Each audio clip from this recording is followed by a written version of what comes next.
Every man has a calling that's built for more, but too many are stuck, unsure, and unmotivated and unprepared about their next move in life.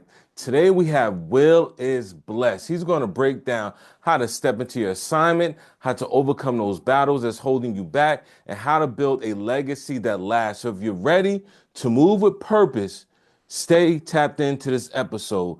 Welcome to the Men of Valor Husbands of Purpose podcast, where we're empowering men to lead in life, love, faith, family, and purpose. And today we got Will is Blessed. Peace and blessings, Will. What's going on with you, Hey man? man, peace and blessings to you, man. I am excited to be in the room today, man. We about to give the people some game, man. So I'm hyped about it. Let's go.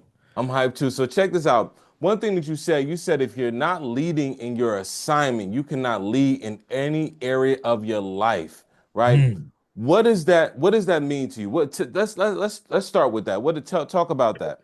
Yeah, man. Well, first and foremost, before I go into that, man, I just want to say, man, thank you for making space for me to be here, man, and add value to your amazing community of people, man. And so, blessings to you and the work that you're doing. Yeah.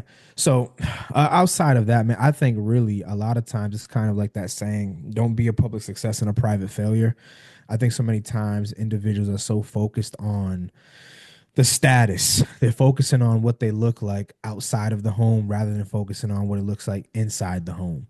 I believe it was my cousin Paul that says it best. It's impossible for you to run God's house if you can't take care of your own house, right? And so, really understanding the importance of adding value at your house, right? I think that's the greatest breathing ground and training ground to develop leadership. Because for me, it's like, yeah, I can be out here and I can be impacting, I can be transforming lives. But what does my private life look like though? Right? Is them dishes clean? Right? Is the laundry folded? Right? Am I doing the things that I need to do to make sure that my home is okay and that my home is in place so that way I can go out there and deliver at a high level to the world? So what if a man is like stuck and they're, stuck in that assignment right there within the household? What would Yeah. you recommend them? Yeah. I would honestly say to you, number one, remove pride and ego. That I'm gonna say those two things right there, pride and ego, let them go out the window and really just ask yourself, like, okay, how do I want my family to feel when they come into this home? Right? Like, what's the presence? What's the tone that I'm setting when they come in here? Are they feeling peace? Are they feeling anger? Are they feeling love? Are they feeling joy? Whatever it is that you're doing to set the tone is going to determine the level of success that everybody in the home is going to have. And so I would honestly say remove the pride and ego and really position yourself to understand that the role that you play is so much more than just being a man. It's so much more than just being a father, husband. This thing is going to be poured and oozed into your actual children. So, yeah. Now that's good right there, removing the pride and ego. And so many of us we're stuck on that pride, that what they say, thing like Latino, they say Spanish, say machismo and everything like that. And so, that comes to a place where it's like we do have to remove the pride and ego and get to a place where we're walking in that love, that joy, that peace, that kindness and goodness. But sometimes men, we see that as a weakness. Why do Mhm. you think that is? I think we see it as a weakness because we've been taught from nay on high, like, hey, don't cry, don't show no emotions, right? You know how it is, man. Like, don't do none of that. Be a man. But being a man is to operate in your emotions. You are a spiritual being. You have emotions. These emotions should not be bottled up. These emotions should be expressed. And I think when a man has someone that's dear to their heart, somebody that's a helpmate that can push them, you feel more better at the end of the day because you're able to dump that stuff out, that stuff that's negative, that stuff that's stopping you from becoming a better man in your life. So honestly, I think you just got to be willing to release to receive. Now, you specialize, speaking of releasing and receiving, you specialize in helping people manage their internal conflict. Yeah. What's the secret sauce? Plug for you. What's the secret sauce? If you don't know Will, that's his saying, the Yeah. secret sauce. So that's Yeah. why I said, what's the secret sauce? Do you help them in, to manage that internal conflict? Yeah, man, I'm not gonna hold you, man. For me, I'm a man of faith. It's simple to me. It's not even rocket science. It's Jesus, man. It's Jesus. Like, I get grounded with him. He gives me, the guidance that I need to go out here and conquer these things, right? To manage these internal conflicts that I'm battling with. And again, right, it's like I can't set people free if I'm not setting myself free. So there's some things that I do have to encounter and I have to go through because it's going to be a testament to somebody else's healing. It's going to be a testament to somebody else's freedom. It's going to be a testament to somebody breaking generational curses. And so sometimes in life, we find ourselves, fam, we have two levels of pain, right? We have the level of pain that we bring upon ourselves for disobedience, and then we have the level of pain that we implement, that God implements and engineers for us to be greater, to understand something, to teach that something that we're going through. So I would say in regards to the internal conflict piece that I'm rooted, I'm grounded in Christ. And what does that look like? You know, because you may have someone that's listening right now that may be a believer Yeah, or just, you know, yeah, generally just starting their walk. yeah, You know, and they're saying like, okay, rooting in Christ. What does that look like? Is that just reading yeah, the Bible? What does that really yeah. look like? Yeah, rooted in Christ means put your phone on D and D, right? It also means get away from all the noise. You're not gonna hear God's voice in chaos. You're gonna hear His voice in silence, right? And you, for me personally, I'm not talking to nobody between 7 to 11. That's just straight me and God time. Now, I understand everybody has their own different parameters and what they can do, but for me, I need to make sure that I'm hearing from the Lord. So I'm spending that quality time in regards to reading my word, worshiping. I'm spending that time praying. I'm praying for my enemies. I'm praying for my family. I'm praying for my company. I'm praying for the world's leaders. I'm praying for my church. I'm praying for ministry. I'm praying for God to just breathe on things and really submit myself and anchor myself with God. And then on top of that, I'm doing devotionals, right? I'm listening to certain sermons that's allowing me, based on the season that I'm in, to take something to fuel myself so that way I can be good. Because one of the things that I realize with a lot of individuals, fam, is that we're so busy trying to add value and pour into people from our reserves and not our overflow. And so for me, I say I got to be in overflow so I can give overflow. I don't want to Mm. give people the leftover of me, right? I want to give people all of what God has deposited into me for that day. And once I'm depleted, I go back the next day and get refilled again. So it's a fresh word. I don't want to give nobody no rotten bread, bro. I want to give people fresh word, fresh manna, straight from the throne room of heaven. And when you do that, it hits better. So Brief interruption, real quick. If you listen to this and you like what you're hearing, don't forget to hit the like and subscribe button below. Therefore, you're notified whenever we have another Men of Valor, Husbands of Purpose podcast. Also, you can share it out if you find this episode valuable. And fellas, if you're looking to have a deeper relationship with your wife, cultivate more conversations, more intimacy, download our free video guide. It's in the descriptions below, or you can just go to connectionconversations.com, download our free video guide, and start getting more intimate with your wife and just really build that bond, build that friendship, build that love. Go to connectionconversations.com, or you can just click the link in the description. Peace and blessings. Back to the episode. Nah, that's powerful right there. 4 hours in the morning straight yeah, dedicated to yourself, yeah, dedicated to the Most High God. that's That's right. something else right there. And one thing you mentioned pain, right? Yeah. There's a pain for punishment and there's a pain for progress. Yes. How can people differentiate the two? Yeah. Yeah. Yeah. Yeah. You know, and hold on before you answer that, Yeah. because some churches, not all, but some churches, some leaders only push that, well, the pain is just for the progress, right? Then you have some churches that push, well, the pain is for the punishment. But Mhm. I know, and it seems like you know, Yeah. there's both pains Yeah. depending on where you at. So how can someone differentiate the two? Yeah. So, I mean, you differentiate the two by first understanding that if God told you not to do something the first time, i.e., for an example, right? Don't go to the casino and you still going to the casino and you losing money. That's a pain that you inflicted on yourself, right? Now, if you following everything that God's telling you to the T, not perfect, not saying perfection, but I'm saying progress, right? You will understand that there's moments in your life to where everything is going good and then at some point something stops, right? It's either the marriage or it's either the kids or it's either the business, like something is stuck. And that is God's way of getting your attention because he's trying to deliver some mail to you. And so when you get the mail, what most people say is like, I don't want that package. That package didn't come from Amazon, right? Like, I don't want that package at all.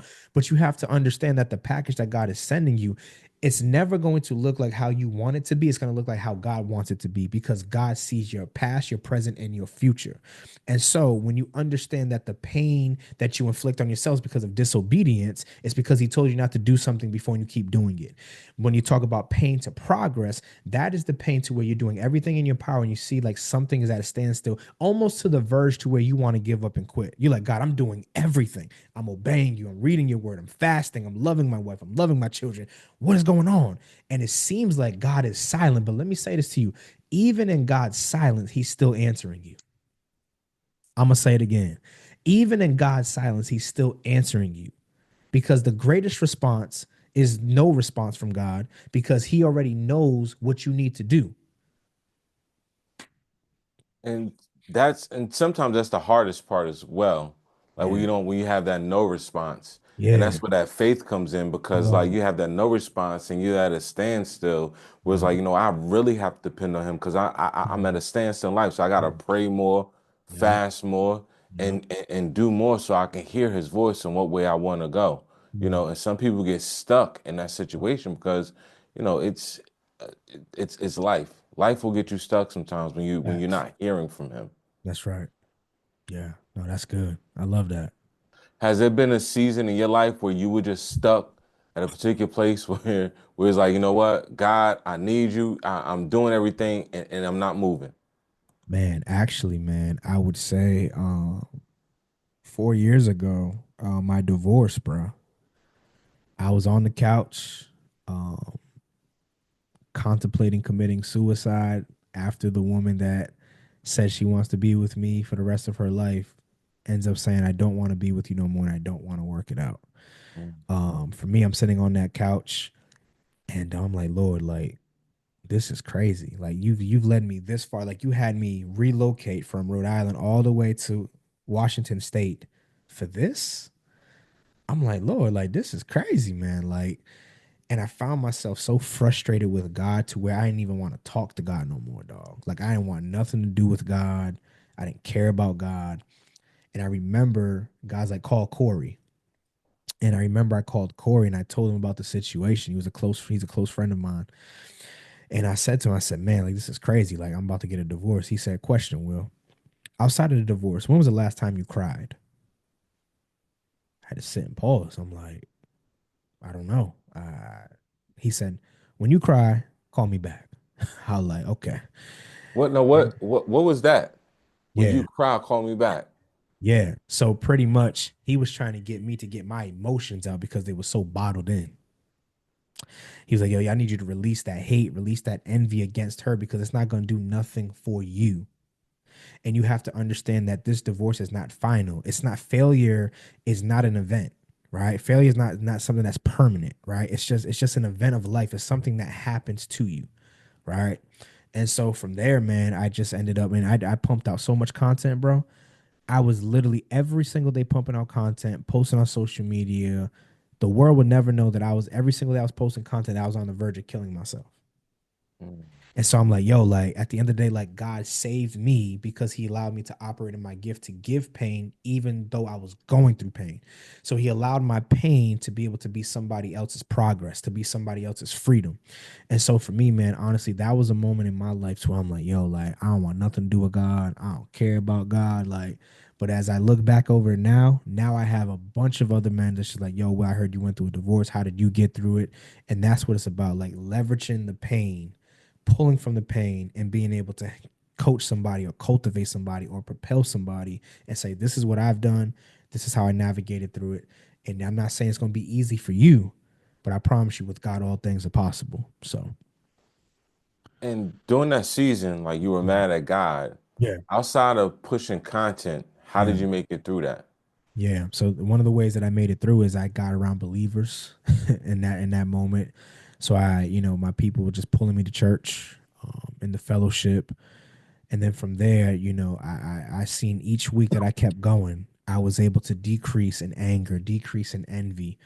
And I found myself coming back to the master, coming back to the master without these emotions and not this envy and this anger and this hatred that I had because of what happened. So I definitely say by being around the believers in ministry. And if there's someone right now, a brother that's right now listening, thinking about divorce, Yeah. or it seems like his marriage is heading to divorce, is there something you could tell him that can possibly stop that from happening, or Yeah. possibly, change his mindset to kind of work on it or to Yeah. see it through? Yeah. One of the things that I would say is let the vow be more important than the feelings. The next thing that I would say is the enemy does not like marriage because it paints a picture of his fate. Right? You got Christ, the husband and the church as the bridegroom. It's a reflection, and the enemy doesn't like that. And so honestly, I would say let the vow be more important than the feeling. And also what I would say to you is remember to fight for this thing that you said I do for. Because you're not just saying I do to your wife and she's not saying I do to you. You're saying I do to God, which is a covenant. And a covenant is not something that you just break, right? A covenant is not just saying like I don't feel like doing this today, I'm just going to do it. Like don't let don't let the reception, the wedding last longer than the marriage. I'm gonna say it again.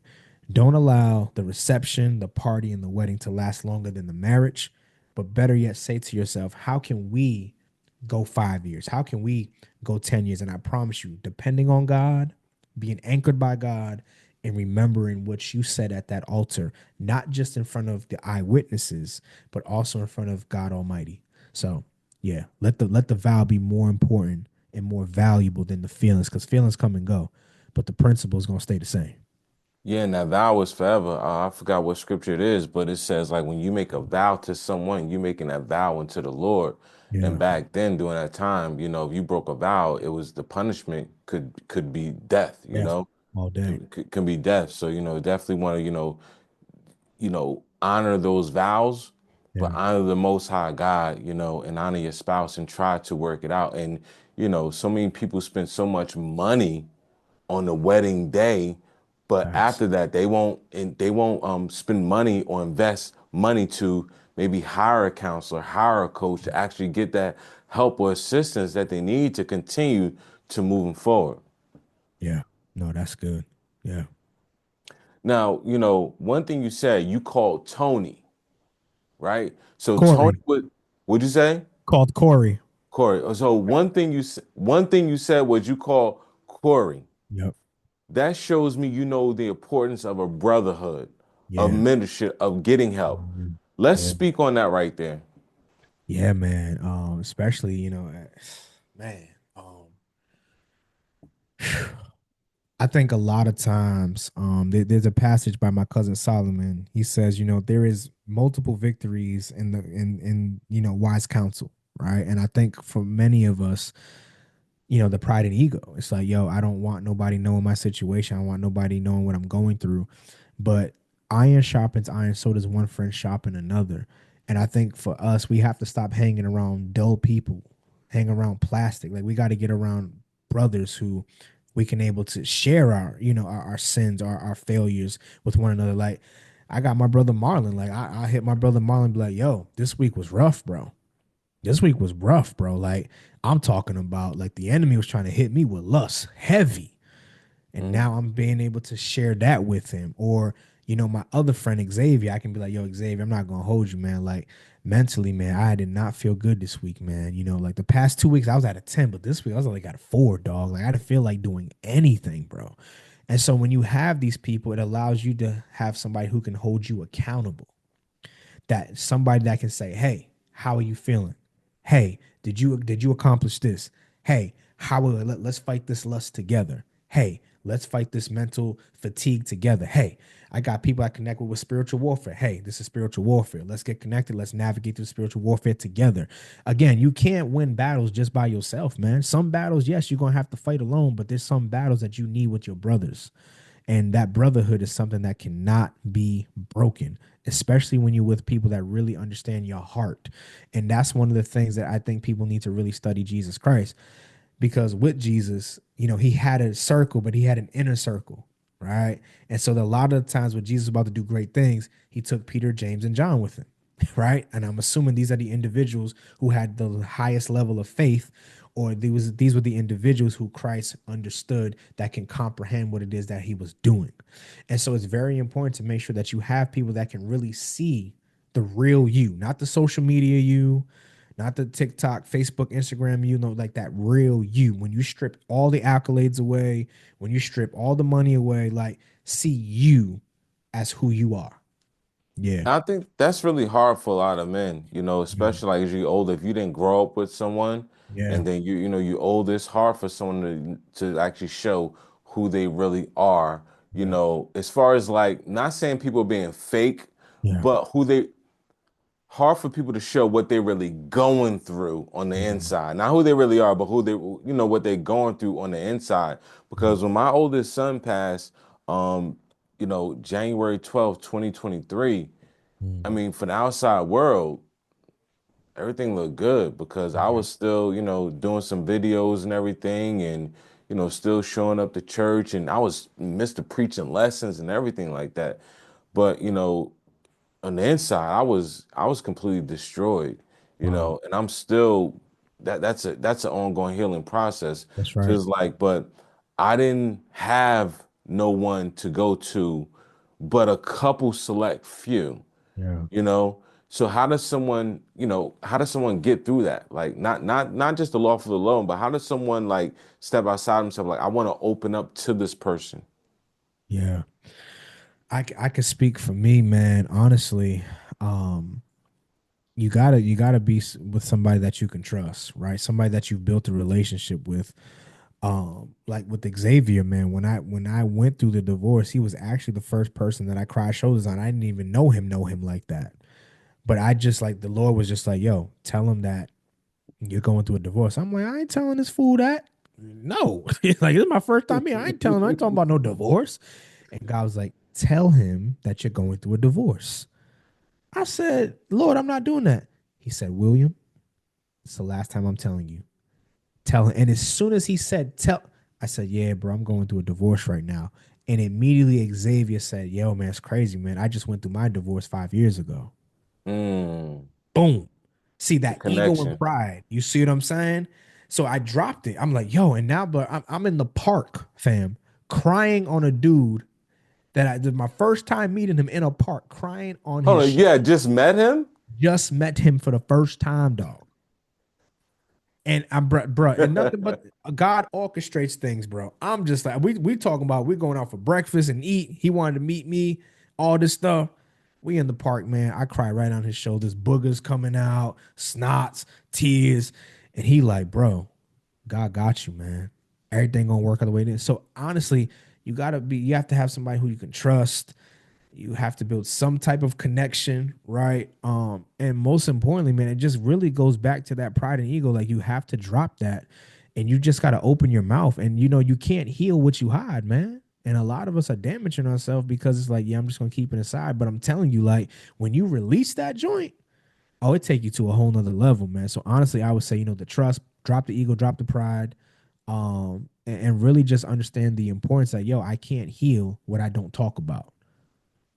Yeah, that's it right there. Because like I said, during the time my son passed away, my oldest son, I linked heavily on my wife. I linked heavily on my mother, bless her soul. She passed away last year. Wow. And I searched out for, so I knew bonding was it, right?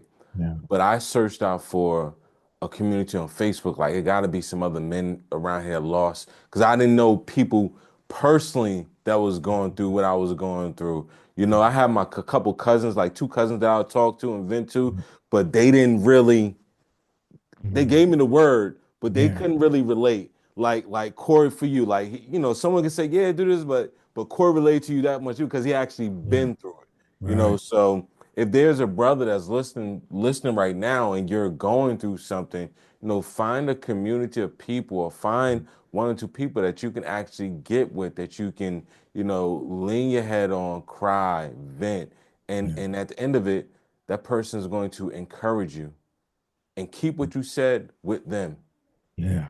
That's very important right there. That's good. So let me ask you, what is it exactly that you do? Because I know you work with students, you Yeah, work with men. yeah. Let's talk about your career and your purpose, what God has led you to do.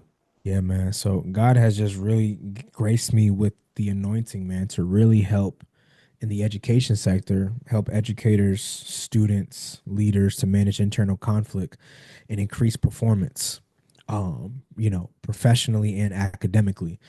On the the coaching side of things, man, God has graced me again to help speakers to be able to package their expertise, monetize the expertise, and do it by implementing systems without the hustle and grind. And you're landing, high paying contracts, and I just love what I do. I think it's definitely an honor to be able to equip, people in the marketplace to go out there and go dominate, people in ministry to go dominate. And I just see like, God just bringing people consistently over and over again to just continue to prepare disciples, man, to go out here into this world and make an impact because, we need more of God in the marketplace. And I believe that that's why God is sending people all over the world, man. And how did you step into to your calling? Yeah, man. So I stepped into my calling. Started at a homeless shelter, talked to homeless man that committed suicide. From there, I ended up getting a job at a drug rehab, did a presentation for 45 minutes titled The Eagles Do Not Stress the Opinions of Pigeons, where I found out that I didn't even know that there was two guys getting ready to leave the program in OD.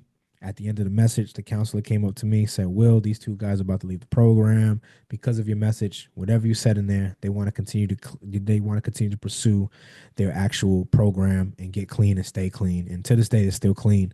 And then from there, I was like, "Yo, my words got power." Ended up speaking at a youth program called Youth Build in Providence, Rhode Island, where I talked about the lion and the gazelle mentality. And one kid came up to me afterwards. He's in a gang. He said, "Will, I don't want to do no gang no more. Based on this message, I want to change my life." And actually, to be honest with you, I was about to leave and go catch a body. I was about to go kill somebody.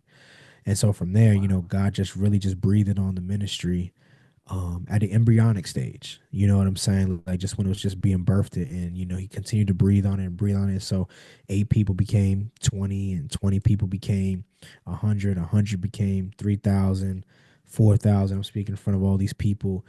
And then from there, of course, as you're on the road and you're doing what you're doing and operating in, your God given potential, people ask you, "Hey, how do you do that?" And I wasn't even trying to teach that. I wasn't even trying to do nothing. I'd rather just speak, go to the crib and just relax. But God was like, "No, you need to teach the people." And so I've been teaching the people ever since. So yeah. So if there's a speaker out there that wants to get involved, with your coaching services, get involved with your Mhm. program, or if there's a school out there or ministry, that's looking for someone to come and speak to the youth, to speak to people, encourage them, share the message, Yeah. how can they get into contact with you? Yeah. For all speaking inquiries, just go to williamwinfield.org. If you're a speaker that's watching this, or coach or consultant that's looking to package your expertise and monetize your message, just hit me up on Instagram. And our team will get in contact with you as soon as possible. And we're gonna link that everything in the description, show notes, and everything like that. And I love your name. Will is blessed. Yeah, How'd you come up with that, man? man. You speaking it over your life. So funny, man. My username used to be Will Nasty, bro. Crazy, right? Like I promise you, like, and I was this type of person, Oh, like you I went was from Will Nasty to Will is Will is blessed. blessed. Won't Yeah, God do it? won't he do it, though? I Won't he tell people do that it? all the time. They be rolling. They like, what? I'm like, yeah. So I was at the edge of my bed, man, and I was watching the 700 Club, and I seen people digging wells in Africa. I'm like, Lord, I want to do that. Like, I really want to be a part of that. He said, son, you can. You got the gift to make it happen. And then from there, I was just like, okay, all right, bet. And then he was like, but you need to do one thing. I was like, what is that? He said, you need to change your name. And I'm going to change your name today. Will is blessed. I was like, huh. And I'm like, Will is blessed. Will is blessed. I'm like, yo, like I am blessed. Like, yeah, I am blessed. Like, I am a child of God. Like, I am highly favored. Yeah, I am blessed. Like, and I felt that thing, and I felt the spirit of God just move over me, dog. It's like, yeah. And so I immediately went to Twitter, changed it, boom.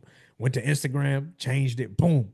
And from there, now I tell people like, God, I mean, my mom named me Will and God added the is blessed. You know what I'm saying? So Mhm. it's a great combination of the two. But yeah, man, that literally it was in my boy's crib that I was staying with because I lost my job and I was homeless.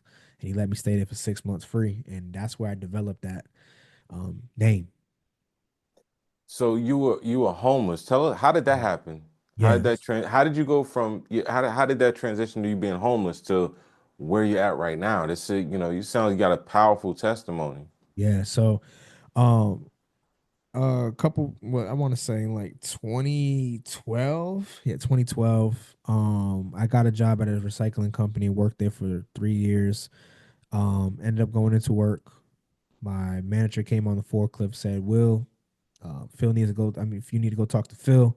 I was like, cool. Phil's the manager. I went to go talk to Phil. Phil was like, hey, Will, the company's going through a transition. We're not receiving the funding that we need for the company. Unfortunately, you got hired at the bottom, so we got to let you go. And I was a hard worker, bro, hard worker. And I was like, all right, well, it is what it is. There's nothing that I can do. And I remember jumping in that Nissan Maxima, driving all the way from Franklin, Massachusetts, back to Rhode Island. Tears in my eyes, just trying to figure out how I'm going to take care of my mom who was staying with me, how I'm going to take care of my mother and my kid. And I had a newborn. So it's like, yo, I don't know how I'm gonna make this work, God. I'm like, I just got this car and all this stuff. And from there, man, I lost the apartment because I couldn't keep up with the payments. And I remember sitting in that car, and my mom went to go stay with her friend, and the mother of my kid stayed with her mother. So I'm sleeping in this car, and God was like, pick up the phone. Remember, we talked about pride and ego. I have this phone. It's like, call Gil. No, I ain't calling Gil, dog.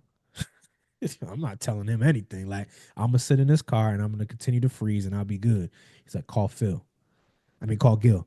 So I was like, all right, cool. Picked up the phone. I called Gil. I said, yo, Gil. He said, what's going on, bro? I said, yo, I need a place to stay.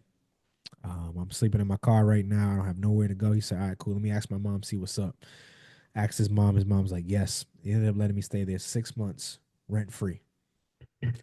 Wow, you really big on letting go of that pride. A lot of people just hold on to it, you know what I'm Yeah. saying? But you really big on it. How is that something you learned from your parents? Like, I just learned I learned it from being around great other men. I've learned that the greatest level of men, they don't hold ego, they don't hold pride, they release. And a lot of them understand that it's like you're taking two bricks, two heavy bricks, and you're tying it around your neck and you're jumping into the water. Like that's what you're doing with yourself essentially. Like you're like, yo, I don't care about anything. I'm gonna die with this. Nah, I'm not trying to die with this. I'm trying to live. And if I'm trying to live, then I gotta release these things off my neck because it's holding me down.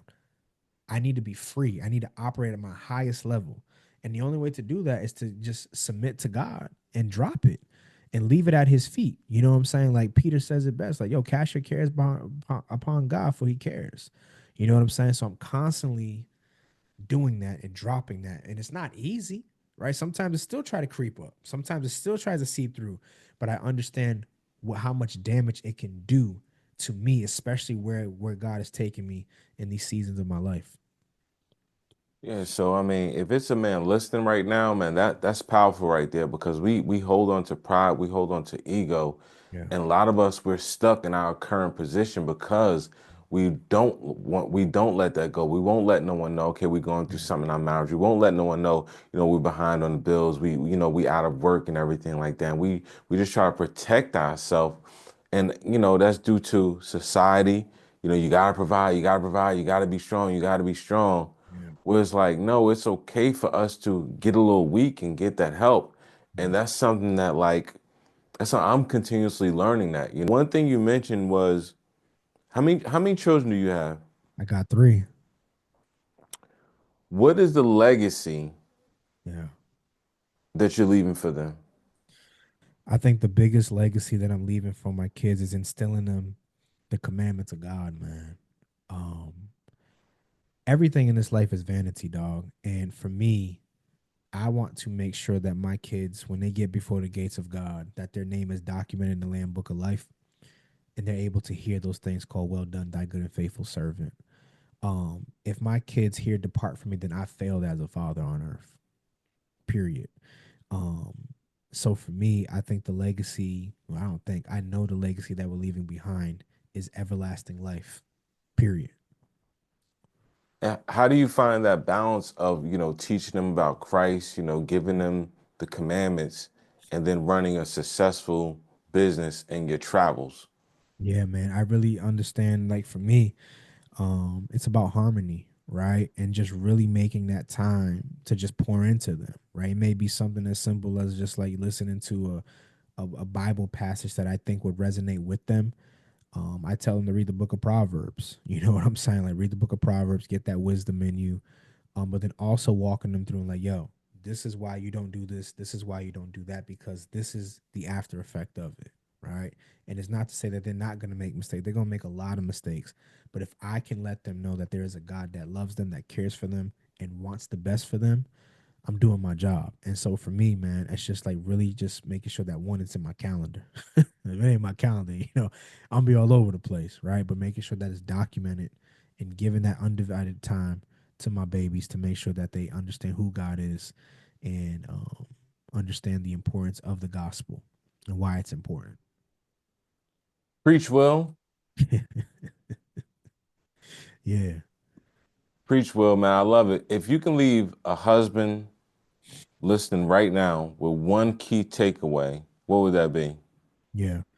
Um, be the foundation, meaning you don't have to brag about what you do, how you do it to your wife. You don't have to say that, I'm the man of this crib. The foundation is silent. It don't move. It don't need to move. It just keeps everything in balance. You're not gonna hear about a foundation brag about, yeah, I'm holding up 10 houses. You know what I'm saying? Nah. The foundation is just silent. It's just it is. And here's the best part. When you stabilize everything, you see that it's more easier for your queen to submit to you. You see that it's more easy for your children to submit to you because they see what it is that you do day in and day out, right? So don't boast about you the man. Be the man without having to say you are the man. Because at the end of the day, you can't be the man without the man. And the man is giving you the foundation to hold everything up. And that's why he sent you a helpmeet to when your arm is tired, that they can pour into you so that way you can get that strength back up and hold everything up, the marriage, the kids, the business, ministry, whatever it is that you need to hold up. And again, that's why it's important for any man that's listening to this tonight. Be the foundation. You don't need to boast. Just be. That's powerful right there. With that one key takeaway, I'm going to say, preach, Will. It was a pleasure to have you on the Men of Valor Husbands of Purpose podcast. With that being said, remember, husbands, we are empowering men to lead in life, love, faith, family, and purpose. And together, we lead. Peace and blessings. We'll see you on the next episode. Thanks a lot, Will. Appreciate you, King.